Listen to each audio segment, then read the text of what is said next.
పొద్దున్న మనము ఎంతో హడావిడిగా పనులన్నీ చేస్తాం. యువతల పిల్లలు స్కూలుకి పంపించాలి. వాళ్ళకి మార్నింగ్ బ్రేక్‌ఫాస్ట్ రెడీ చేయాలి. వాళ్ళకి లంచ్ బాక్స్ ప్రిపేర్ చేయాలి. సారీ అండి. ఇప్పుడు పిల్లలకి లంచ్ బాక్స్ లేదు కదా! సో, వాళ్ళు లంచ్ టయానికొచ్చేసరికి అంటే 12:30కి వచ్చారనుకోండి. వాళ్ళకి ఫుడ్ రెడీ చేసి పెట్టాలి కదా! సో, ఇవన్నీ కూడా మనకు పొద్దున్న ఎంతో హడావిడిగా ఉంటుంది. ఒకవైపు స్టవ్ మీద పాలు పెడతా ఉంటాము. అన్నం పెడతా ఉంటాం. ఒక్కొక్కసారి అవేంటి అంటే పైన మూత పెట్టేసి మర్చిపోయామనుకోండి పొంగిపోయి ఆ స్టవ్ గిన్నెల మీద మొత్తం అయిపోతూ ఉంటాయి. అలాంటప్పుడు మనం వీటిని చాలా సింపుల్‌గా క్లీన్ చేసుకోవచ్చు. దీని గురించి లిక్విడ్స్, సోప్స్ ఏమైనా అవసరమా? అస్సలు అవసరం లేదు. సో, ఫస్ట్ ఇక్కడ బౌల్ తీసుకొని హాట్ వాటర్ తీసుకున్నాను.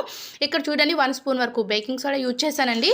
ఒక 1 స్పూన్ వరకు కూడా వెనిగర్ తీసుకున్నాను. అలాగే షాంపూ ఉంటుంది కదా! మన హెడ్ బాత్‌కి యూజ్ చేసే షాంపూ. సో, నేను ఇక్కడ మీరా షాంపూ వాడాను. మీరు ఏ షాంపూ అయినా సరే యూజ్ చేసుకోవచ్చు.